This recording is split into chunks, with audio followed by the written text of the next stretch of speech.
इंदौर में नई रेत मंडी को लेकर ग्राम उमरिया दौरा करने पहुंचे इंदौर कलेक्टर मनीष सिंह अलग ही अंदाज में नजर आए। दरअसल पिछले कई दिनों से नई रेत मंडी को लेकर इंदौर प्रशासन जगह की तलाश कर रहा था। ग्राम उमरिया में जगह तलाशने के बाद इंदौर कलेक्टर दौरा करने पहुंचे, जहां पर उन्होंने रेत व्यापारियों की हर समस्या का समाधान नायक के अनिल कपूर के स्टाइल में किया। यह है इंदौर के कलेक्टर मनीष सिंह। वैसे तो मनीष सिंह हमेशा अपने अंदाज को लेकर पहचाने जाते हैं, लेकिन आज अलग ही अंदाज में नजर आए। दरअसल आज मनीष सिंह पहुंचे थे ग्राम उमरिया खेड़ी, जहां पर नई रेत मंडी बनना है। दौरा करने के बाद कलेक्टर मनीष सिंह ने रेत व्यापारियों की समस्या सुनी और तत्काल नायक के अनिल कपूर की तरह उनकी समस्याओं का समाधान किया। कलेक्टर ने आदेश जारी किए हैं कि जो भी व्यक्ति अवैध तरीके से अपने वाहनों में रेत भरेगा उसके खिलाफ सख्त कार्रवाई की जाएगी। साथ ही एक माइनिंग दरोगा के खिलाफ मिली शिकायत पर कलेक्टर ने खुद उस माइनिंग दरोगा को फोन लगाया। हालांकि उस अधिकारी से फोन पर बात नहीं हो पाई, उसका फोन उस वक्त बंद आया, जिसके बाद कलेक्टर ने आदेश जारी करते हुए कहा कि शिकायत पर वह जल्द से जल्द निर्णय लेकर इस समस्या का समाधान करेंगे। 933 यार अगर आप लोग दे दिया लो ना, क्यों आकाश दे दिया। हाँ 1 मिनट रुक जा। तो फिर दिक्कत ही नहीं आएगी, आपको खुद ही समझा देना सबको। जो लोग ऐसे लोग जलाते हैं उनको समझा दो उनको। लगातार कार्रवाई करेंगे। पकड़ दो ना, पकड़ दो ना, लगातार कार्रवाई की जरूरत भी नहीं है। आप तो घर में आराम से फोन करके समझा दो। पकड़ना आपका आसान नहीं है, सबसे मालूम पड़ जाएगा कौन सी गाड़ी वाले होता है। बंद है उसका, कितना नहीं बंद है उसका। जगनलाल भिंडे। हाँ, एक जगनलाल भिंडे नाम के एक धार के माइनिंग इंस्पेक्टर हैं। उनके बारे में यहाँ के व्यवसायियों ने बड़ा खुल के शिकायत की है कि वे सपना संगीता रोड में रहते हैं और जब वो निकलते हैं तो इंदौर की सीमा में भी ट्रकों को पकड़ते हैं। गांव में इन्होंने अपने एजेंट बना रखे हैं, उनके माध्यम से ट्रकों को रुकवाते हैं और उसमें अपना निजी स्वार्थ पूर्ति करते हैं। इसी प्रकार से पीथमपुर में भी जाके परेशान करते हैं। इनका मैंने नाम नोट कर लिया है और मैंने उनको फ़ोन लगाया था, कलेक्टर धार को भी फ़ोन लगाया था, बात नहीं हो पाई मेरी। मैं कलेक्टर धार से रिक्वेस्ट करूंगा कि ऐसे माइनिंग इंस्पेक्टर के विरुद्ध कार्रवाई करें। मैंने यहाँ पर एडीएम साहब को, पुलिस अधिकारियों को बोला है कि अगर ये इंदौर ज़िले की सीमा में इस तरह से करना पाए गए तो इनको तत्काल इनको पुलिस थाने में बैठाएं, हमको सूचना दें ताकि डिसिप्लिनरी एक्शन हम ले सकें। सर इसके अलावा जो अवैध खनन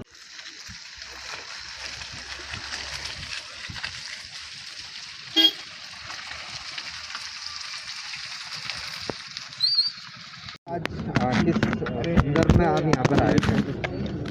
2 संदर्भ थे यहाँ पर। एक तो यहाँ पास में उमरिया पहाड़ी है जिसपे कि अवैध खनन का शिकायतें मिलती रहती हैं, वो भी देखना था। और दूसरा विषय ये था कि रेत मंडी जो रेत ये इंदौर में बहुत समय से मांग चल रही है, तो रेत एसोसिएशन के मोहन शर्मा जी हैं, अजमेरा जी हैं मेरे साथ में, इनसे चर्चा हम लोग की चल रही थी और बहुत अच्छा ग्रुप है पूरा ये। और इनके द्वारा ये जगह ये पहले सहमति दी गई थी नगर निगम को, तो इसका प्रॉपर विकास हो जाए, यहाँ पर ट्रकों का आने जाने का रास्ता प्रॉपर बन जाए, तो उस पर जितने भी ट्रक अभी शहर में खड़े होते हैं सड़कों के ऊपर, उससे ट्रैफिक के लिए भी कंजेशन होता है, कहीं ना कहीं ट्रैफिक हैजार्ड भी होता है, उससे शहर को निजात मिलेगी। और प्लस जो रेत में व्यापार करने वाले लोग हैं, बहुत छोटे ही व्यापारी हैं, कोई बड़े व्यापारी नहीं है, इनको भी एक शासकीय तरह से सुविधा मिल सकेगी। तो माननीय मुख्यमंत्री जी जब अभी इंदौर पधारे थे तो जो इंदौर का विकास मॉडल जो उनके सामने प्रस्तुत किया गया था सभी जनप्रतिनिधियों से चर्चा करके, तो उसमें रेत मंडी का विषय भी था कि रेत मंडी एक बनाई जाएगी ताकि शहर के ट्रैफिक में जो बाधा उत्पन्न हो रही है वो भी ना हो और रेत मंडी से जुड़े हुए जो व्यवसायी हैं उनको भी एक सुविधा प्राप्त हो सके यहाँ पर। उसी क्रम में आज मौका है, देखा है नगर निगम इसको डेवलप कर रहा है, इस ज़मीन को हम लोग नगर निगम को अलॉट कर रहे हैं और नगर निगम यहाँ यूज़र चार्जेस भी ले सकेगा इन लोगों से। इसमें सहमति दी है रेत एसोसिएशन ने और धीरे धीरे रेत एसोसिएशन खुद भी इसमें कंट्रीब्यूशन करके नगर निगम की एजेंसी के माध्यम से जो भी अधोसंरचना बननी है धीरे धीरे विकसित होती जाएगी। तो अभी एक ऐसी स्थिति में हम लोग ला देंगे तत्कालिक तौर पे कि यहाँ ट्रक खड़े हो सकें और ग्रेजुअली हर 6 महीने सालों में कुछ भी डेवलपमेंट होता जाएगा। 3-4 साल में अच्छे रूप में डेवलप हो जाएगी पूरी। एक रोल मॉडल की तरह हम लोग बनाना चाहते हैं। किस प्रकार का ये बने कि यहाँ जो ट्रक के ड्राइवर रहते हैं उनके बैठने की व्यवस्था भी रहे, उनके खाना खाने की व्यवस्था भी रहे, उनके नहाने की, शौच की, टॉयलेट्स वगैरह सब रहें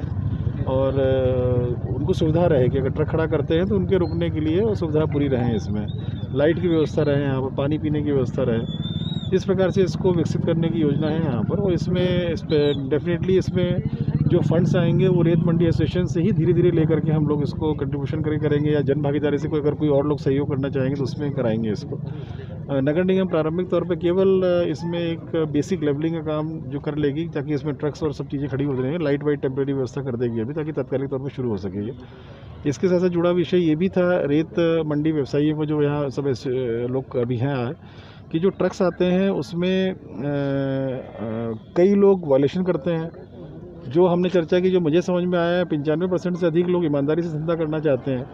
कुछ 2-4% लोग जो इसमें बेईमानी का जिनकी सोच रहती है, वो ज़्यादा ओवरलोडिंग करके ट्रक को लाते हैं। ऐसे केसेस बहुत कम हैं जिसमें कि बिना रॉयल्टी की गाड़ियाँ आती हैं। बिना रॉयल्टी की जो भी गाड़ी आएगी उसको रास्ता करेंगे, बड़ा क्लियर इंस्ट्रक्शन दिया है।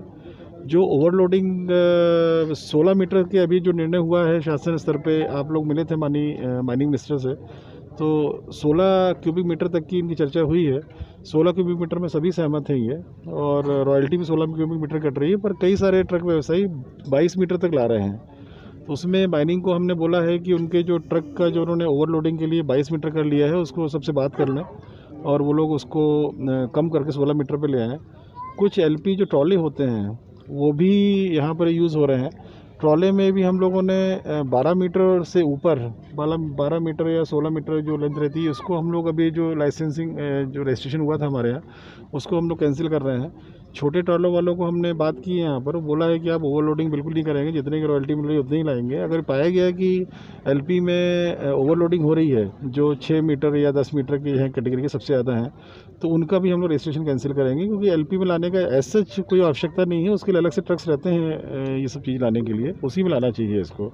फिर भी LP में चूँकि रजिस्ट्रेशन कर रखा है कई लोगों ने, उनका रोजगार चल रहा है, तो केवल 12 मीटर 16 मीटर के चुनिंदा 20-25 है, उनका हम लोग कैंसिलेशन कर रहे हैं, क्योंकि 12 मीटर 16 मीटर में बिना ओवरलोडिंग या बिना रॉयल्टी चोरी के कोई व्यवसाय कर ही नहीं सकता है उसमें, इसलिए गलत है उसकी permission. Bureau report, voice of rights.